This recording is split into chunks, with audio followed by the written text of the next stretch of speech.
Hello everyone and welcome to Brave Souls Rewind, a show where I 200 older characters so you don't have to. Today I'll be covering the Cacao Society version of Halibel. Like last week, I also have her max link slotted. Unlike last week, I couldn't avoid giving her a tech link, though it was Frenzy Renji and it didn't affect too much, but we'll get to that.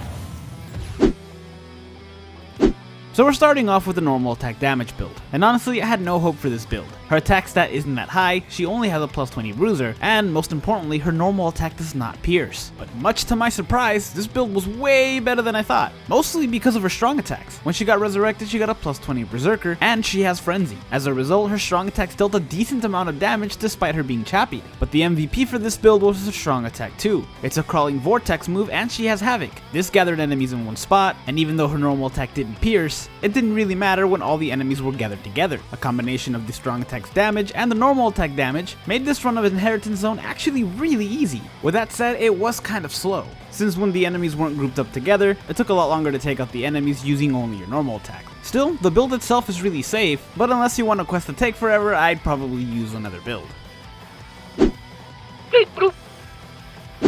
Next up is a strong attack damage / strong attack recharge build, and this build went about as well as you may think. She already had a boosted strong attack recharge link, and like I said earlier, when she got resurrected, she got berserker at 20. This means that you can easily spam your strong attacks, and because she has havoc at 20, they actually have really good range. As I mentioned, her crawling vortex encompasses a really wide area, and it's perfect for pushing enemies back, which is what you want because she's ranged. Then we have her strong attack 3 that, thanks to the havoc, is beyond full screen, though not that much beyond full screen like a lot of other characters. Under this build, you also don't have to use your normal attack that often, which is good because without any multipliers, it's not that great. Still, the fact that it's usable under this build should come as no surprise to anybody. She currently is tied with the 3rd highest SP in the entire game, with only the adult version of Ichigo and Rukia ahead of her. So yeah, this build is definitely viable.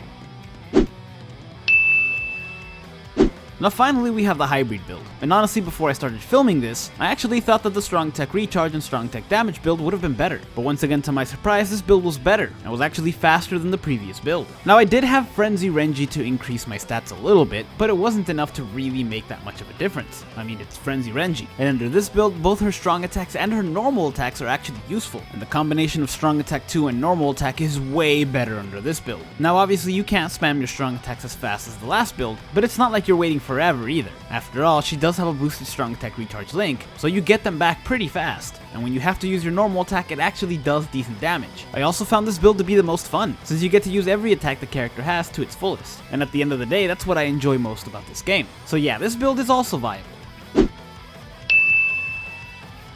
I won't lie, I was actually dreading the resurrection of this character, mostly because I know that when characters get resurrected, their normal attack doesn't really change and her normal attack doesn't pierce. But after trying it out, while I wouldn't go a full normal attack damage build, it was actually not bad. I do wish they would have given her a better secondary link though. Cacao Society の古より伝わる魔導。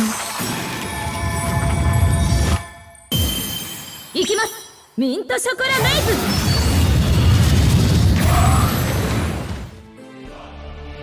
Thank you guys so much for watching. If you enjoyed this video, hit like and subscribe to the channel, and let me know what other characters you want to see in a rewind.